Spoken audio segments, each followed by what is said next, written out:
very quiet. It's just weird being in here with it kind of empty. For years, we watched as Anna and Ava Bullard spoke before legislative committees and lobbied in the halls. But I kept coming, and Ava kept coming with me. I'm Ava Bullard. And They kept coming, kept telling their story, hoping lawmakers would listen. Ironic, since as a baby, Ava's mom thought her daughter was deaf.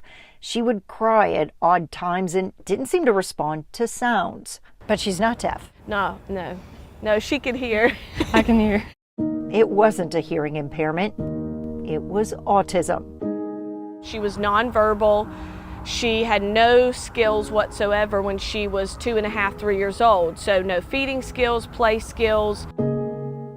The shocking part was that none of the services that were prescribed by the physician were covered in the state of Georgia by insurance or by Medicaid. Determined to help, they maxed out their credit cards. Their families chipped in too, hoping ABA, applied behavioral analysis, would make a difference. After a few weeks, the progress was obvious. What was her first word? Cheeto? Cheeto. I think it was Cheeto.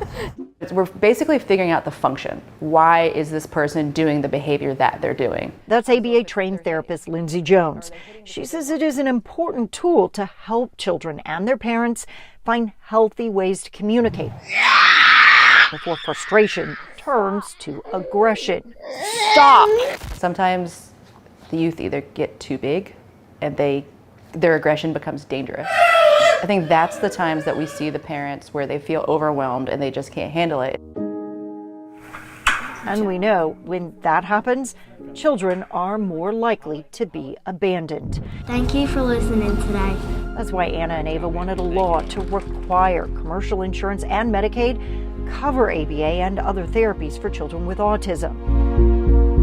It took 7 years.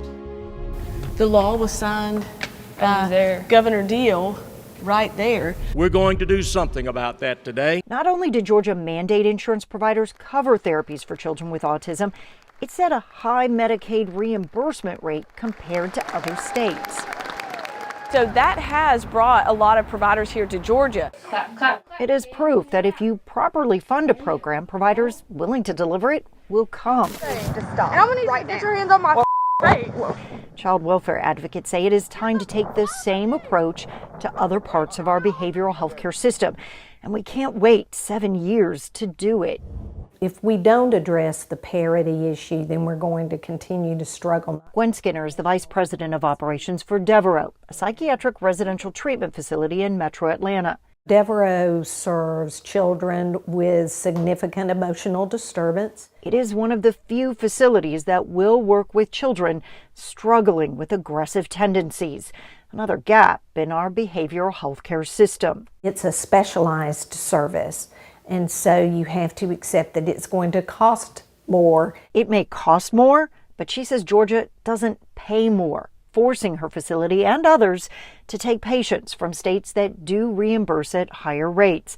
For example, Georgia pays about $2,800 for a child to receive a week of treatment at Devereaux. Florida will pay $4,200. The providers are beginning to take more and more out-of-state youth in order to remain financially viable. And so that means Georgia youth, when they have those needs, there's nowhere to go. She says that gap leads to problems with access and workforce. According to Voices for Georgia's Children, there's a shortage of mental health professionals in almost every county. Nearly half don't even have a single full-time psychiatrist or psychologist. That's why Skinner jumped at the opportunity to serve on the state's Behavioral Health Reform and Innovation Commission. My first thought was, I want to be a part of that. But then my second thought was, I hope it's not going to be just another commission that makes recommendations and doesn't result in sustainable change. She hasn't seen that change yet, but believes the next legislative session will be different. I think it was right here. Anna and Ava warn not everyone will want to spend the money. I'll never forget one of the legislators looked at me and he said, "It's not personal." And I thought, it's very personal. It's very, very personal. According to Georgia's Insurance Commission, Ava's law has increased monthly insurance premiums by 97 cents. I am Ava Camille Bullard and I'm 8 years old. But Ava says, look at what that dollar has done for her. I wouldn't be where I am today at all. From a toddler that couldn't talk to a senior at Tombstone High School, a cheerleader at the top of her class as a dual enrollment student at Georgia Southern. We just didn't give up. You just kept coming back. Kept coming back. I think they were shocked every time. A lot. So what are we going to do next?